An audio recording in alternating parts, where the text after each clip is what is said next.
কার্গিল যুদ্ধের বীর শহীদদের প্রতি শ্রদ্ধা জানাতে এবং দেশের সার্বভৌমত্ব রক্ষায় তাদের অসামান্য অবদানকে স্মরণ করতে বঙ্গসেনের পক্ষ থেকে পালিত হল ২৭তম কার্গিল বিজয় দিবস। দমদম সুভাষনগর সাউথ মোড় অঞ্চলে আয়োজিত এই বিশেষ কর্মসূচিতে দেশের বীর সন্তানদের বীরত্বকে শ্রদ্ধাভরে স্মরণ করা হয়। অনুষ্ঠানের সূচনায় দেশের মহান জননেতা প্রাক্তন প্রধানমন্ত্রী অটল বিহারী বাজপেয়ী এবং কার্গিল যুদ্ধের বীর শহীদদের স্মৃতিচিত্র ও ছবিতে পুষ্পার্ঘ অর্পণ এবং মনোদান করে গভীর শ্রদ্ধা জ্ঞাপন করেন উপস্থিত বিশিষ্ট ব্যক্তিবর্গ ও স্থানীয় জ্যেষ্ঠ নাগরিকরা। অনুষ্ঠানে উপস্থিত ছিলেন বঙ্গসেনার সর্বভারতীয় সভাপতি সৈকত দে সরকার, জেলা সভাপতি শুভ্র সান্যাল এবং জেলা সম্পাদক দীপাঞ্জন দত্ত সহ সংগঠনের বহু কর্মী ও সমর্থকগণ।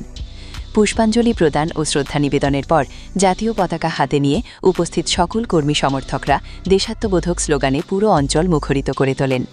বন্দে মাতারাম, জয় অখণ্ড ভারত, জয় বঙ্গভূমি এবং জয় বঙ্গ জয় শশাঙ্ক ধ্বনিতে সাউথ মোড় এলাকা এক অভূতপূর্ব জাতীয়তাবাদী আবহ তৈরি হয়। অনুষ্ঠানের উদ্যোক্তারা জানান, ১৯৯৯ সালের কার্গিল যুদ্ধে ভারতীয় সেনাবাহিনীর সাহসিকতা ও আত্মত্যাগ প্রতিটা ভারতবাসীর হৃদয়ে চিরকাল অমর হয়ে থাকবে। নতুন প্রজন্মের মধ্যে দেশপ্রেম ও বীর শহীদদের চেতনা ছড়িয়ে দিতেই বঙ্গসেনার এই বিশেষ উদ্যোগ। দেখতে থাকুন বেঙ্গল নিউজ টিভি।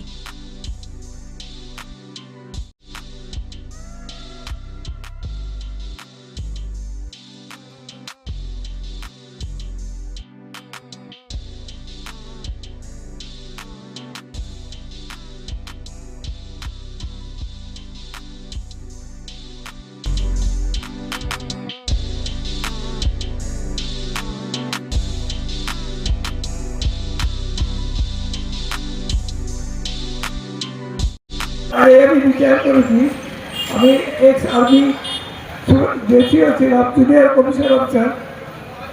আমি পাকিস্তানের যুদ্ধ আর বাংলাদেশের যুদ্ধ সময় ছিলাম। আর আমার চোখের সামনে পাকিস্তানের মেজর জেনারেল একে রিয়াজি, আমাদের লেফটেন্যান্ট জেনারেল জগজিৎ সিং অরোরার কাছে সারেন্ডার করেছিল ১৬ ডিসেম্বর 1971। আর সেদিন থেকে বাংলাদেশ উৎপত্তি হয়।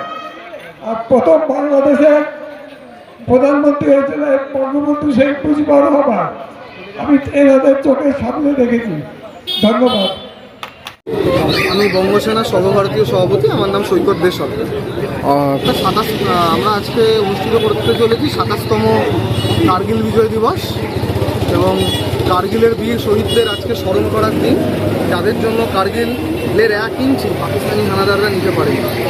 এবং আর বীরতার সাথে ভারতবর্ষের প্রধানমন্ত্রী শ্রী অটল বিহারী বাজপেয়ীকে মনে রাখার দিন এবং তৎকালীন প্রতিরক্ষামন্ত্রী জর্জ ফার্নান্ডেজের ভূমিকা এবং তখনকার যারা সেনাবাহিনীর সদস্য ছিলেন, Indian army, Indian air force, Indian navy, তাদের যে ভূমিকাটা ছিল সেটা আজকে স্মরণ করার দিন। সৌরভ কালিয়াকে স্মরণ করার দিন। সৌরভ কালিয়াকে যেভাবে নৃশংসভাবে পাকিস্তানি হানাদাররা হত্যা করেছিল, ক্যাপ্টেন বিক্রম বাত্রা এবং তার বিখ্যাত উক্তি দিল মাঙ্গে মোড়, মানে এক একটা করে পাহাড়ি চটি দখল করছে আর পাকিস্তানি হানাদারদের সরাচ্ছে এবং তিনি আরও উজ্জীবিত করছে ভারতীয় সেনাবাহিনীকে, আরও বেশি করে ভারতীয় সেনাবাহিনী পাকিস্তানি হানাদারদের সরিয়ে দিতে পারে। তখন এই উক্তিটি ছিল দিল মাঙ্গে মোড়। সেটা পরবর্তীকালে অটল বিহারী বাজপেয়ী বলেছিলেন তার পরিবারকে শৌর্যচক্র দেওয়ার সময়, যে দিল মাঙ্গে মোড়। আমি এটাই বার্তা রাখতে চাই, আমাদের মতো আরও সমস্ত যত সংগঠন আছে, যারা সনাতনী সংগঠন আছে, এই সমস্ত সনাতনী সংগঠনগুলো পাড়ায় পাড়ায় প্রত্যেক বিধানসভা ধরে যেন এই ধরনের জাতীয়তাবাদী এবং রাষ্ট্রবাদী প্রোগ্রামগুলো, অনুষ্ঠানগুলো আরও অনুষ্ঠিত করে এবং যেন সাধারণ মানুষ যেন জানতে পারে তাদের বীর শহীদদের কথা। ঠিক আছে। আমার নাম সৈকত দে সরকার, বঙ্গসেনার সর্বভারতীয় সভাপতি। Thank you. বঙ্গসেনার তরফ থেকে কার্গিল বিজয় দিবসের উদযাপন করছি আমরা, যারা আমাদের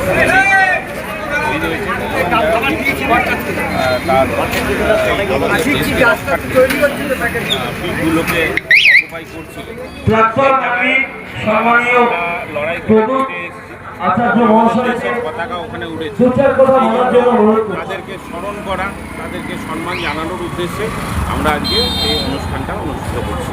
থ্যাংক ইউ। প্রত্যেক বিধানসভার প্রত্যেকের কাছে জানাচ্ছি, আমাদের জেলার মধ্যেও জেলার বাইরেও প্রত্যেক অঞ্চলের বিধানসভায় যারা যারা আছেন দয়া করে তাদের কার্গিল বিজয় দিবসটি পালন করুন, তাদেরকে বীরেদের সম্মান দিন। নমস্কার। Thank you. বন্দে মাতরম। জয় মা কালী, জয় মা কালী, জয় অখণ্ড ভারতের জয়, জয় অখণ্ড ভারতের জয়, জয় বঙ্গভূমির জয়, জয় বঙ্গ, জয় শশাঙ্ক, জয় মা কালী। দেখতে থাকুন, সঙ্গে থাকুন বেঙ্গল নিউজ টিভি।